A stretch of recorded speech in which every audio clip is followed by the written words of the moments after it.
M இணையவழி நண்பர்கள் அனைவரையும் அறிவகம் பார் சேனலுக்கு வரவேற்கின்றோம்.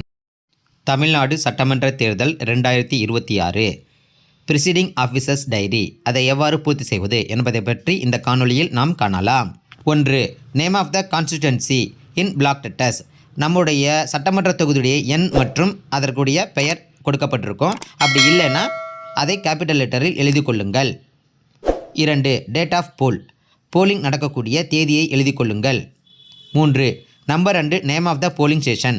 நம்முடைய போலிங் ஸ்டேஷனுடைய நம்பர் மற்றும் அதனுடைய பெயரை எழுதி கொள்ளுங்கள்.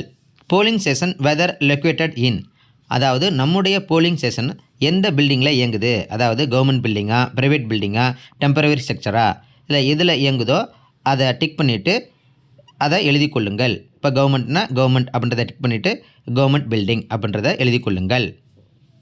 அடுத்து 4. Number of polling officer recruited locally if any.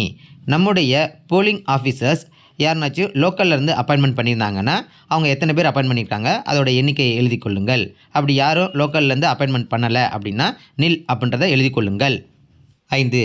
Appointment of polling officer made in the absence of duly appointed polling officer if any and the reasons for such appointment.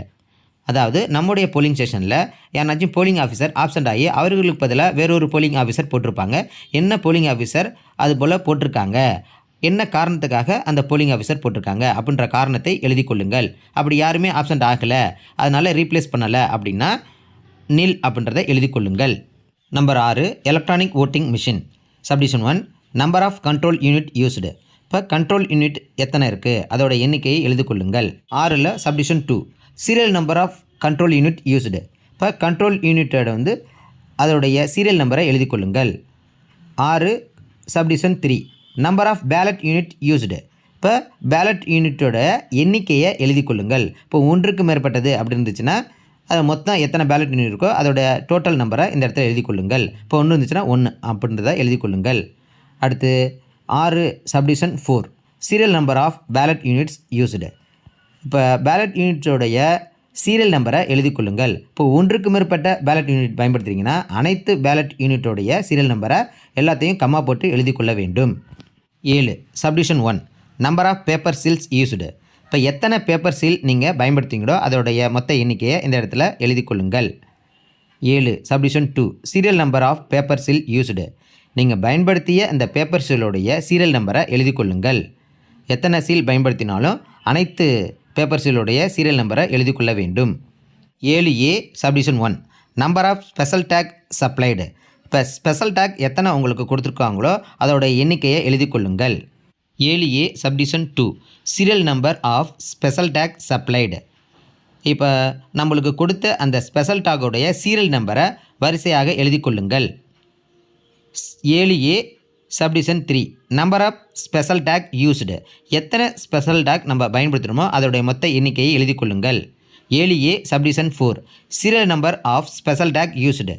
Special tag நம்ம பயன்படுத்தணும் இல்லையா, அந்த எத்தனை special tag பயன்படுத்திருக்கோமோ அனைத்தோட special டேக்கையோடைய serial நம்பரை எழுதி கொள்ளுங்கள். 7A subdivision 5. Serial number of special tag returned as unused. நம்ம பயன்படுத்தாமல் இருக்கக்கூடிய ரிட்டர்ன் பண்ணக்கூடிய ஸ்பெஷல் டாகோடைய சீரியல் நம்பரை இந்த இடத்துல எழுதி கொள்ளுங்கள்.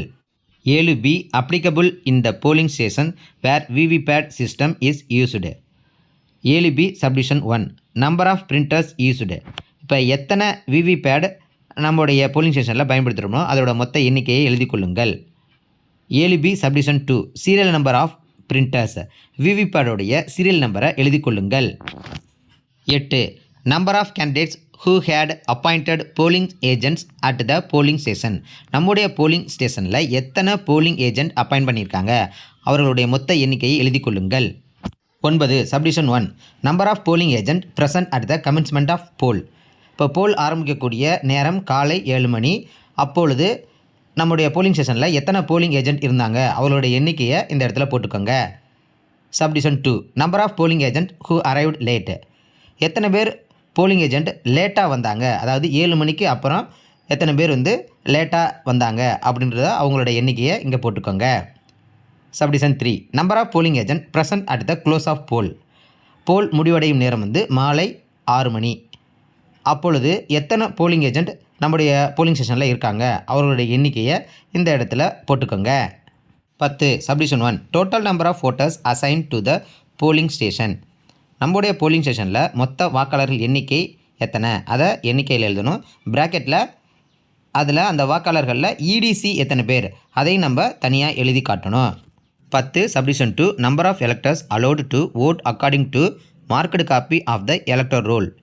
அதாவது மார்க்கெட் காப்பி அடிப்படையில் நம்மளுடைய போலிங் ஸ்டேஷனில் எத்தனை ஓட்டர்ஸ் ஓட்டு பதிவு செஞ்சுருக்காங்க அவளோட எண்ணிக்கையை இந்த இடத்துல எழுதணும்.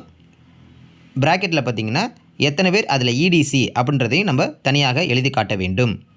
10 subdivision 3 total number of electors as enter in the register of voters form 17A. Form 17A அடிப்படையில் மொத்த எத்தனை வாக்காளர்கள் நம்மளுடைய போலிங் ஸ்டேஷனில் வாக்குப்பதிவு செஞ்சுருக்காங்க அவளோட மொத்த எண்ணிக்கையை இந்த இடத்துல எழுதணும். அது ஃபார்ம் 17A அடிப்படையில் எழுதணும். 10 subdivision 4 number of vote recorded as per the voting machine. Voting machine அடிப்படையில் நம்முடைய போலிங் ஸ்டேஷனில் எத்தனை பேர் ஓட்டு போட்டிருக்காங்க அவரோட மொத்த எண்ணிக்கையை இந்த இடத்துல எழுதணும். 10 subdivision 5 number of voters deciding not to record vote if any. அதாவது நம்முடைய போலிங் ஸ்டேஷனில் யாருனாச்சும் வாக்களிக்க மறுத்திருந்தாங்கன்னா அவங்களோட எண்ணிக்கையை இந்த இடத்துல போடுங்க. அப்படி யாரும் இல்லைன்னா அந்த இடத்துல 0 அப்படின்றத போட்டுக்கோங்க. அடுத்து left side signature of the first polling officer. Polling officer 1 அவருடைய கையெழுத்தை இந்த இடத்துல போடுங்க. அடுத்து right side signature of polling officer in charge of the register of voters. இந்த இடத்துல ப்ரிசைடிங் ஆஃபீஸருடைய கையெழுத்தை இந்த இடத்துல போட்டுக்கோங்க. 11 number of electors who voted. இப்போ நம்மளுடைய போலிங் ஸ்டேஷனில் ஆண்கள் எத்தனை பேர் ஓட்டு போட்டாங்க, பெண்கள் எத்தனை பேர் ஓட்டு போட்டாங்க, தேர்ட் ஜெண்டர் எத்தனை பேர் ஓட்டு போட்டாங்க அவர்களோட எண்ணிக்கை எழுதிட்டு இறுதியாக டோட்டல் அதில் மொத்த வாக்குகள் பதிவான வாக்குகள் அதோட எண்ணிக்கையை எழுதிக்கோங்க. 12 சேலஞ்சு ஓட்டு. அதாவது சேலஞ்சு ஓட்டு அப்படின்னா இப்போ ஒரு வாக்காளர் வந்தார்னா போலிங் ஏஜெண்ட் இவர் போலி வாக்காளர் அப்படின்னு சேலஞ்சு பண்ணார்னா சேலஞ்சு பண்ணுவதற்கு 2 ரூபா பணம் கட்டி சேலஞ்ச் பண்ணணும். அது ப்ரிசைடிங் ஆஃபீஸர் அந்த வாக்காளரை அவருடைய வாக்களிக்கும் ஆவணங்கள்லாம் சரி பார்ப்பார். சரி பார்த்துட்டு அவர் சரியான வாக்காளர் அப்படின்னு அவர் நிரூபிக்கப்பட்டார்னா அவரை ஓட்டு போட அனுமதிப்பாங்க. சப்போஸ் அந்த வாக்காளர் போலி வாக்காளர் அப்படின்னு நிரூபிக்கப்பட்டுச்சு அப்படின்னா அந்த வாக்காளரை ஓட்டு போட அனுமதிக்க மாட்டாங்க. அதே நேரத்தில் அவரை காவல்துறையிடம் ஒப்படைப்பாங்க. அந்த 2 ரூபாய் சேலஞ்ச் பண்ண அந்த 2 ரூபா அந்த போலிங் ஏஜென்ட்டை அவங்கள்ட்ட கொடுத்துருவாங்க. இதுதான் challenge vote.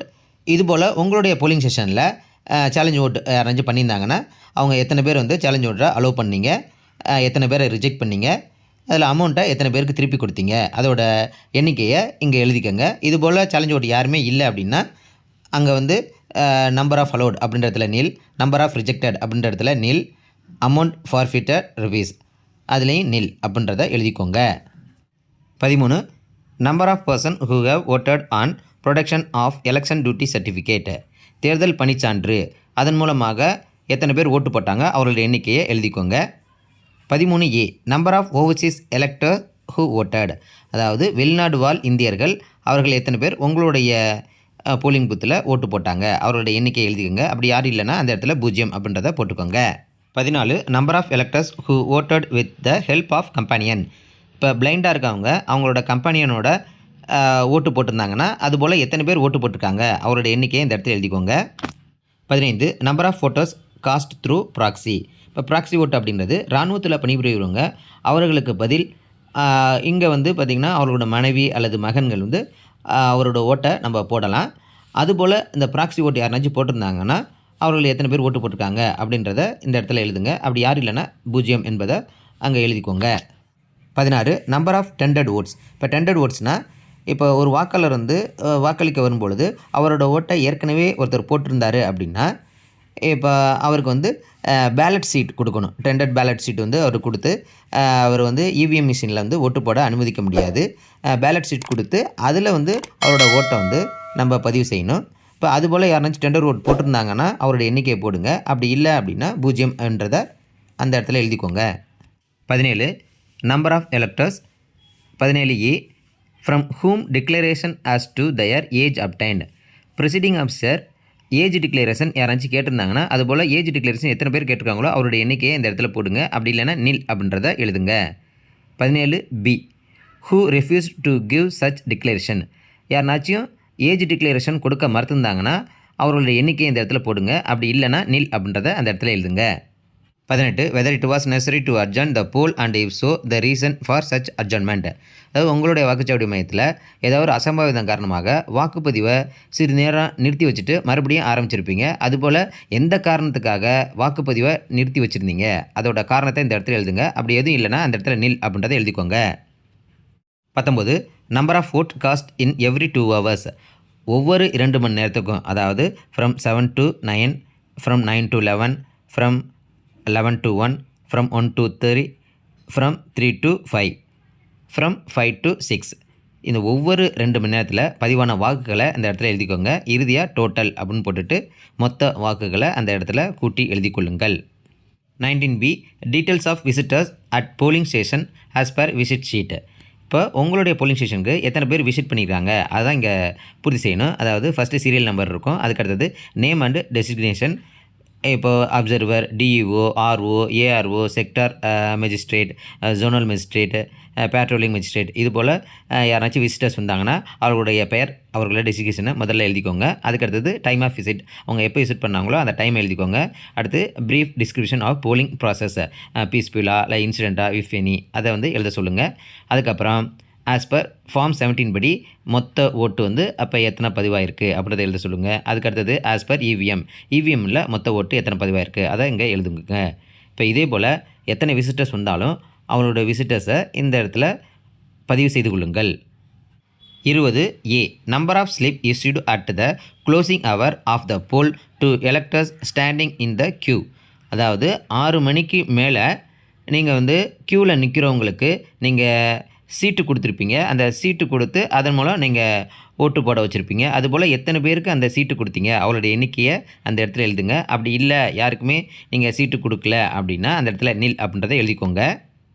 20B time at which poll finally closed after the last such elector cast his her vote. அதாவது கடைசியாக போடப்பட்ட ஓட்டர் எத்தனை மணிக்கு ஓட்டு போட்டார் அதோடைய டைமை இந்த இடத்துல எழுதிக்கோங்க. 21 electoral offence with details number of cases of. இப்போ எலக்ட்ரோல் அஃபென்ஸ் கீழே சில காரணங்கள் கொடுத்துருக்காங்க. இதுபோல் உங்களோட வாக்குச்சாவடி மையத்தில் நடந்துச்சுன்னா அந்த காரணத்தை டிக் பண்ணிக்கோங்க. இதுபோல் எலக்ட்ரோல் அஃபென்ஸ் எதுவும் நடக்கலை அப்படின்னா அனைத்து இடத்துலையும் நில் அப்படின்றத எழுதிக்கோங்க. 22 was the poll interrupted or obstructed by. அதாவது போல் இன்டர்ப்ட் ஆகிருந்துச்சு அப்படின்னா கீழே சில காரணங்கள் கொடுத்துருக்காங்க. அதில் எந்த காரணத்தினால போல் இன்டர்ப்ட் ஆகிருக்கு அப்படின்றத குறிப்பிட்டுங்க. அப்படி எதுவும் இல்லை அப்படின்னா எல்லா இடத்துலையும் நில் அப்படின்றத எழுதிக்கோங்க. 23 was the poll vitiated by any voting machine used at the polling station having been. அதாவது ஏதாவது அசம்பாவிதம் நடந்து உங்களுடைய வாக்குச்சாவடி மையத்தில் ஓட்டிங் மிஷின் பழுதாயிருந்துச்சு அப்படின்னா எந்த காரணத்தினால அதுபோல் நடந்துச்சு அப்படின்றத கீழே காரணங்கள் கொடுத்துருக்காங்க. அந்த காரணத்தை நீங்கள் குறிப்பிடுங்க. இப்போ இதுபோல் எது அசம்பாவிதம் நடக்கலை அப்படின்னா அனைத்துலேயுமே நில் அப்படின்றத எழுதிக்கோங்க. 24 serious complaint if any made by the candidate or agent. இப்போ கேண்டிடேட்டோ அல்லது ஏஜென்ட்டோ எதுவும் கம்ப்ளைண்ட் பண்ணியிருந்தாரு அப்படின்னா அந்த கம்ப்ளைண்ட்டுக்கான காரணத்தை இந்த இடத்துல எழுதுங்க. எதுவும் கம்ப்ளைண்ட் பண்ணலை அப்படின்னா நில் அப்படின்றத எழுதுங்க. 25 number of cases of breach of law and order. சட்டம் ஒழுங்கை யாருனாச்சும் மீறிருந்தாங்கன்னா அதுக்கு என்ன காரணத்துக்காக சட்டம் ஒழுங்கை மீறினாங்க அப்படின்றத இந்த இடத்துல எழுதுங்க. அப்படி எதுவும் இல்லைன்னா நில் அப்படின்றத எழுதுங்க. 26 report of mistakes and irregularities committed if any at the polling station. இப்போ உங்களுடைய போலிங் ஸ்டேஷனில் இது போல் எதுவும் மிஸ்டேக் எதுவும் நடந்துச்சுன்னா அது என்ன காரணத்தினால அந்த மிஸ்டேக் நடந்திருக்கு அப்படின்றத அந்த காரணத்தை எழுதுங்க. அப்படி எதுவும் நடக்கலை அப்படின்னா நில் அப்படின்றத எழுதுங்க. 27 whether the declaration have been made before the commencement of the poll and if necessary during the course of poll when a new voting machine is used and at the end of the poll as necessary. அதாவது வாக்குப்பதிவு தொடங்கும் பொழுதும் வாக்குப்பதிவு முடிந்ததுக்கப்புறமும் நீங்கள் declaration உறுதிமொழி எடுத்திருக்கீங்களா அப்படின்னு கேட்டிருக்காங்க. உறுதிமொழி கண்டிப்பாக எடுத்திருப்பீங்க. அதனால் எஸ் அப்படின்றத எழுதிக்கோங்க. இப்போ பிளேஸ் அப்படின்ற இடத்துல நம்முடைய வாக்குச்சாவடி எண் மற்றும் பெயரை எழுதிக்கோங்க.